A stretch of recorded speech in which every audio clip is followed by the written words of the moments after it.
Sua noite com muita informação. Movimento na Rádio Jornal. Movimento. Entrevista. Então nós vamos falar o seguinte, nós estamos ao telefone com o nosso querido amigo professor Rômulo Vicente. Professor Rômulo, boa noite. Boa noite, Marcelo.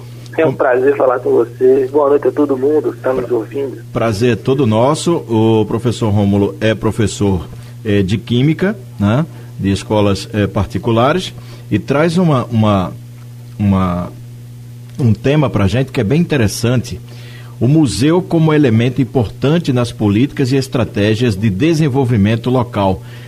Explica isso para a gente, professor, o que é que você está realizando? Aliás, é você uma equipe ou você sozinho? Marcelo, o tema, né, dessa questão dos museus em relação à capacidade de desenvolver um local é um trabalho que está muito ligado à minha tese de doutorado. Sim. Obviamente eu estou junto com um grupo, né, um grupo que tem trabalhado muito na última década, né, o grupo NUP, Museus, Pesquisa e Investigação, que está vinculado ao programa de pós-graduação em ensino das ciências da Rural. Né? A Rural, Esse né? grupo é coordenado pela professora Elaine Silvini Ferreira, e a gente tem investigado um novo papel para os museus, né? Se a gente entender, pegar um consenso, as pessoas acreditam muito que o museu é nada mais nada menos que um lugar onde armazena, né? Um grande armazém do passado. Algumas visões mais pejorativas que até comparam com mausoléu, né? Mas assim como tudo tem evoluído na sociedade, os museus também têm mudado muito. Na verdade, a gente encontra esse tipo de museu de depósito, né, museu de arquivo da história. Sim. Mas os museus também mudaram muito. A gente tem museus hoje dedicados com exposição interativa. O museu agora está muito focado na reação do público e sua relação também com o mesmo público, né? E na minha pesquisa a gente começou a perceber que também há uma outra relação, que não é muito comentada, mas a relação dos museus com as comunidades e os locais onde eles estão inseridos, né? De que forma, professor Rômulo? A gente tem, isso depende muito do tipo de investimento que é feito, né, no museu. Sim. A gente tem no mundo inteiro vários exemplos, né, onde você tem museus que conseguem impactar um bairro, né, muitas vezes uma região, e museus que conseguem mudar a dinâmica de uma cidade por completo. Se a gente for usar, por exemplo, o exemplo do museu em Bilbao, né, um museu conhecidíssimo, o Guggenheim. Ele foi construído na década de 90, né, entre 93 e 97, e ele vinha num cenário onde a cidade de Bilbao estava em decadência, né?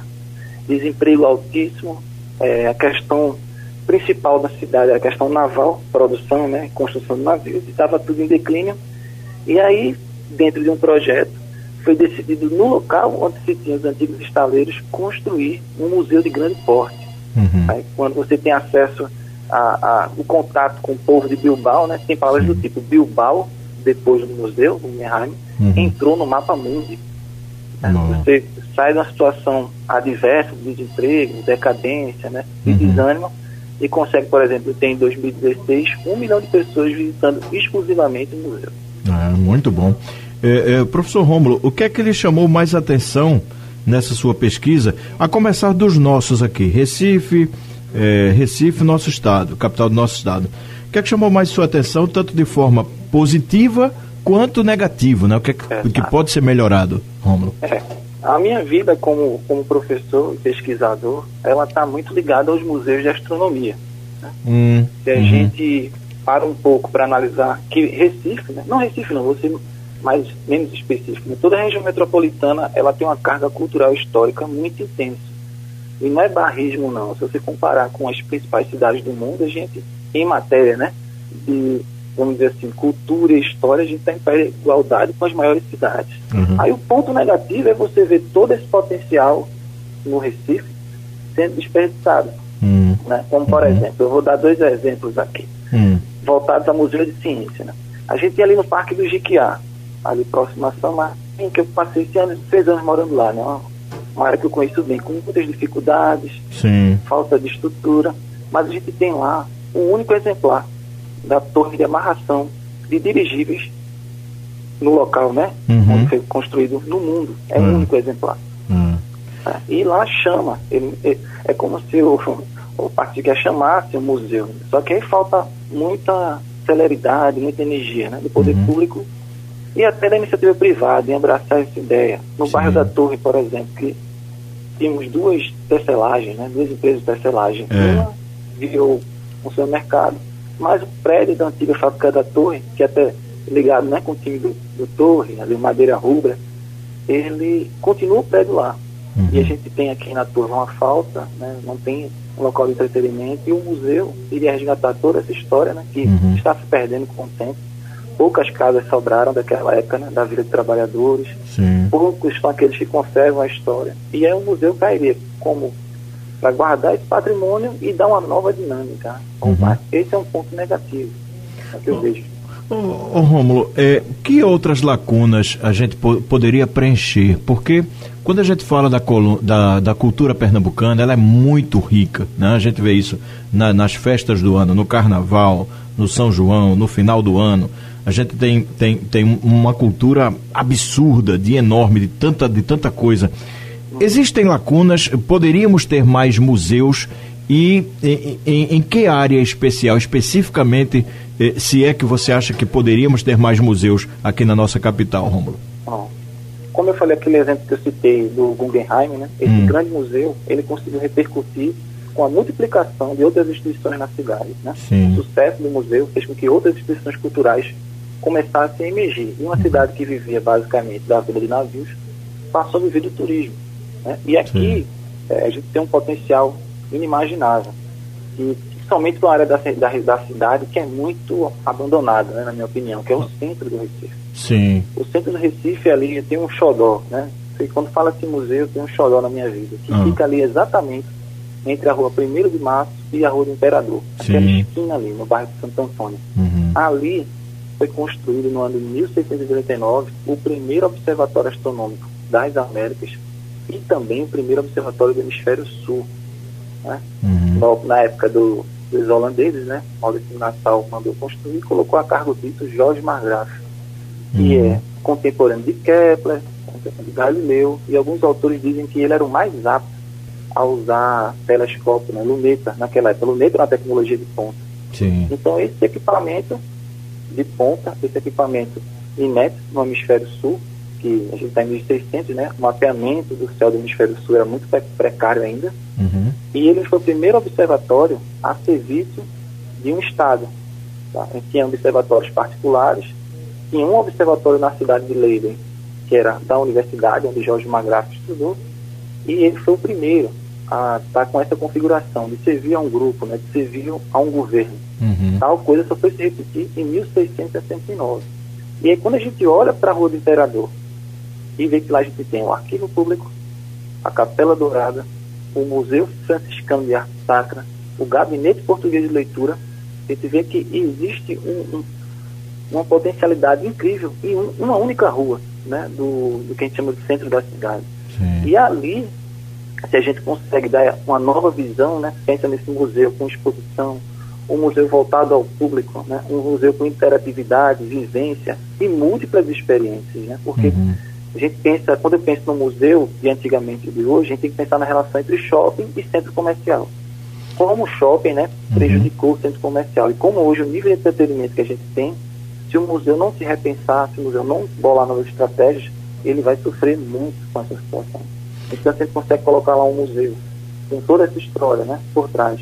A gente consegue sim remodelar, dar um novo espírito àquela área. Eu tive a oportunidade de passar durante a pandemia na Rua do Imperador para fazer, junto com um grupo, né, entrega de alimentos a pessoas em condições de rua. E aí você vê as pessoas em abandono, já é uma situação absurda para uma cidade rica como Recife, né, comparada às outras. Uma cidade com mais de 100 anos não pode permitir uma situação daquela. E isso, junto com o abandono do patrimônio histórico, junto com o abandono das ruas, dá uma sensação de tristeza e indignação, né? Tanto que eu venho me movimentando nas redes sociais para alertar as pessoas sobre o impacto, que cuidar bem do nosso patrimônio traz um impacto positivo, principalmente a situação saindo de pandemia. A gente tem notícias terríveis aí sobre o desemprego, né? A falta de renda, e Recife perde a vocação turística e o turístico científico, né? E perde a potencialidade de muitos museus que podiam estar aí junto conosco, né? Professor Rômulo, Sim. Outra coisa que é interessante, a gente, infelizmente, não sente um grande interesse, né, de grande parte da população em relação aos museus. Isso aí deveria partir mais de quem? Um certo incentivo do poder público, das escolas ou das famílias. Qual a leitura que você faz sobre isso, sobre a nossa falta de interesse nos museus? A gente no Recife tem uma característica bem importante, né? Muitos museus públicos, né? Muitos museus controlados pelo Estado, pela Prefeitura e até alguns de nível federal. Então, diferente do que a gente encontra fora, que são museus que vivem quase por conta própria, né? Por fundos, por doações, por venda de souvenir, por venda de ingressos. Então eles conseguem montar uma agenda e conseguem entender o público como necessário para a sua existência, né? Quando a gente encontra um museu, por exemplo, eu passei quase 4 anos da minha vida estudando museus de ciência, museus que só funcionam em horário comercial, né? Museus que não abrem no final de semana, museus com horário bastante reduzido, que não oferecem um lazer a quem chega do trabalho, né? Eu estou no centro da cidade, está o trânsito apertado, eu queria dar uma visita, não tem, porque o museu está fechado. Então acho que essa dinâmica dificulta muito. O que seria interessante era reativar, né, a Federação de Museus, os museus dialogarem, entender as experiências que acontecem aí fora, né, tentar uma autonomia mais dos museus, um diálogo, entender que, por exemplo, hoje o museu, quando ele procura colocar suas exposições, não de acordo à visualização, mas para selfie, porque ele percebe na rede social aquela exposição vai ganhar uma repercussão muito maior. A gente já tem comentários sobre considerar o visitante um microcurador, né? Ele vai fazer a curadoria da exposição, ele vai expor aquilo que ele acha interessante e fazer algo que teria um alcance regional, né? Em alguns casos ganhar alcance mundial, né? Quantos pontos turísticos a gente não conhece por fotos, né? Pessoas que tiraram. E hoje tem museus direcionados, então falta muitos museus de Recife entenderem essa nova dinâmica, né, que vem acontecendo. Essa questão dos museus virtuais, né, em tempos de internet, estamos em outra geração, em outro mundo, mundo virtual. Como é que você vê os museus virtuais, professor Rômulo? Eu vejo com muitos bons olhos, né? Você vê agora que a gente tem um acervo nosso, que a gente perdeu no Museu Nacional, né, naquele acidente terrível. Sim. Parte daquele acervo só está disponível agora virtualmente, né? A gente pode dar um tour lá e aquelas peças de valor incalculável, né? Você não tinha como calcular o valor daquelas peças e agora foram consumidas pelo fogo, né? E também quando você programa uma viagem, pensando na questão econômica de um turista, né? Então esse museu virtual vai dar uma ideia de um roteiro que ele vai querer seguir, né? Então Recife, falando da nossa cidade, poderia sim tornar-se um ponto turístico por conta dos museus exibindo bem a sua história. Recife, eu só resumi aqui uma breve parte da história da astronomia de Recife, né?